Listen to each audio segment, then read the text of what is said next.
গাছটা একটা কাটা গাছ ছিল। এটার 80% গাছটা কাটা ছিল। কাটার পরে গাছটা এখানে পড়ে যাওয়ার পরে গাছটার মাথার অংশ কেটে ফেলছে। তখন দেখা গেছে যে গোড়ায় যে অংশটা আছে এবং এটার পিছনে ফাঁকা আছে, আর উপরের অংশটা হালকা, গোড়ার অংশটা ভারী ছিল। তাই গাছটা আবার জায়গা মতো উঠে দাঁড়ায় গেছে। দাঁড়ায় যাওয়ার পরে গাছটা এখানে দাঁড়ায় ছিল। এর মধ্যে লোকজন যাতায়াত করে পথের মধ্যে, যাতে লোকে ক্ষতিগ্রস্ত না হয়, কোনো লোকের প্রাণহানি না হয়, সেজন্য আমাদের এসিল্যান্ড স্যার আমাদের সংবাদ দিয়ে নিয়ে আসছে যে গাছটা নিচে ফেলে দিতে হবে এবং মানুষের জীবন ঝুঁকিপূর্ণ থেকে মুক্ত করতে হবে। তাই আমরা গাছটাকে উপরের থেকে ফেলে দিছি এবং এখন নিরাপদে আছে, গাছটা নিচে পড়ে আছে। অনেকে অভিযোগ দিয়েছে যে এখানে একটা ঝড়ে উপরে পড়া গাছ অর্ধেক হয়ে পড়ে আছে, যে কোনো সময় দুর্ঘটনার সম্মুখীন হতে পারে। তো মূলত হচ্ছে যে এখানে কিছু লোকজন ধর্মীয় অপব্যাখ্যা দিয়ে কিছু ফায়দা লুটার চেষ্টা করতেছিল, যে গাছটা কাটার পরে দাঁড়িয়ে আছে। কিন্তু আমরা যতটুকু জানতে পারি, মালিক পক্ষের সাথে যাদের কাছে বিক্রি করেছিল তাদের সাথে বনিবনা না হয়, দামাদামি না হয়, মূলত তারা অর্ধেক গাছ কেটে চলে যায়। তো সেই লক্ষ্যে আমরা অভিযোগের ভিত্তিতে আমরা আসি, এসে দেখি যে মূলত গাছটা একটা মূল অংশ যেটি গাছের সেটার সাথে লেগেছিল। তো পরবর্তীতে ফায়ার সার্ভিস মাধ্যমে আমরা গাছটা কেটে ফেলার পরবর্তীতে আমরা গাছটা আপাতত সরিয়ে রেখেছি। তবে আমরা বাড়ির গাছের যে মূল মালিক তিনি প্রবাসে থাকার কারণে ওনার সাথে আমরা ভিডিও কলে কথা বলেছি। তো উনি বলেছেন যে গাছটা কেটে যাতে স্থানীয় মসজিদ বা কারো কাছে আমরা উপজেলা প্রশাসনের পক্ষ যদি আমরা বিক্রি করে দিই, তার কোনো আপত্তি নেই। কেউ এটার মধ্যে বিশ্বাস করে, কেউ একটু মাটি নেয়, কেউ একটু শিকড় নেয়, কেউ মনে করে এটা নিলে এটার মধ্যে একটা উপকার পাওয়া যাইব। তাদের মনের একটা আকাঙ্ক্ষা, যে জিনিসটা নিয়ে তাদের একটা পুনর্বাসন করার এই ধরনের। এটা কাল বৈশাখের জ্বরে গাছটা যখন উপড়াইয়া পড়ে, তখন আমি ঘরে ছিলাম।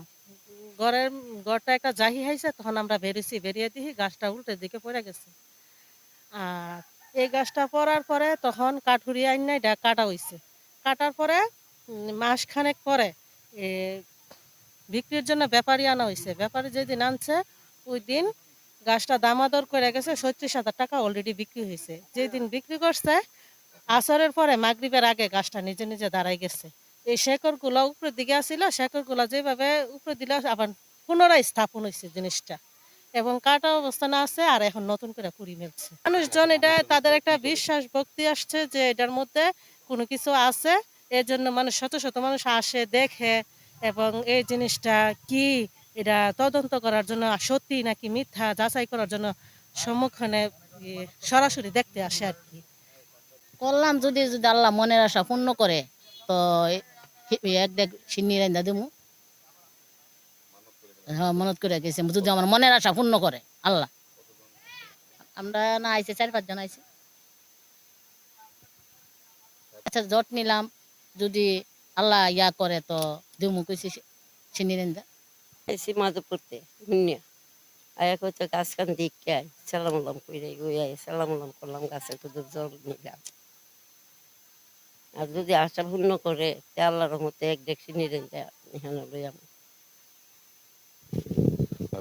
আজ প্রথম কাল বৈশাখী জ্বর যখন আসছিল, তখন এই গাছটা এখানে পড়ে গেছিল, তুফানে ফেলা দিছে, মাটি সহকারে শিকড় টিকড় লইয়া সব উল্টে ফেলা দিছে।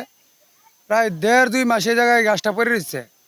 গাছটা কাটাইছি যে আমরা 1 মাসের মতন হয়েছে। গাছটা কাটায় টুমটুম করে ফেলে রাখছি, কুড়াইলা দিয়ে কাটাইছি।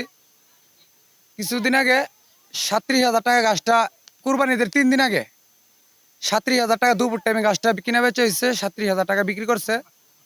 ওই লোকে আবার টাকা টুকা আমরা কিছু দিচ্ছে, দিয়া কইছে আমরা পরের দিনে গাছটা নিয়ে যাবো। এই কথা বলার পর গাছটা এমনিতেই মাগরিবের টাইমে হঠাৎ গাছটা দাঁড়ায় গেছে। আমার এক বাতি যে জায়গা কইতেছে, আমি রুমে ছিলাম, জায়গাতেছে চাচ্চু গাছটা দাঁড়ায় গেছে। আমি কারে কাটা গাছ কিভাবে দাঁড়াইব, কি কো তুমি? হ্যাঁ চাচ্চু দাঁড়ায় গেছে, যা দেখেন আপনি। আমি কাছে তুমি যাও চাচ্চু, যাইতেছি। আয় দিই ঠিকই গাছটা দাঁড়ায় গেছে। তখন আমি জিগেলাম যে এটা কেমনে দাঁড়াইলো, এটা কেমনে দাঁড়াইলো, আমরা কেমনে কমো? 1 সেকেন্ডের মধ্যে একটা নামাজের শেষ দাইতে যতক্ষণ সময় লাগছে অতক্ষণ সময়ের মধ্যে গাছটা দাঁড়ায় গেছে। এখন এই গাছ যখন দাঁড়ায় গেছে, আমি দেখছি, দেখে সবাই চিল্লাপাল্লা করে কইছি যে দেখতেছে ওই সারে গ্রামের মানুষ ভাঙ্গা পড়ছে। এখানে লাঠি দিয়ে দৌড়ে আনতে গুলাই তোমার মানুষ দৌড়ে শেষ করতে পারে না, এত মানুষ হামগামা হয়ে রয়েছে।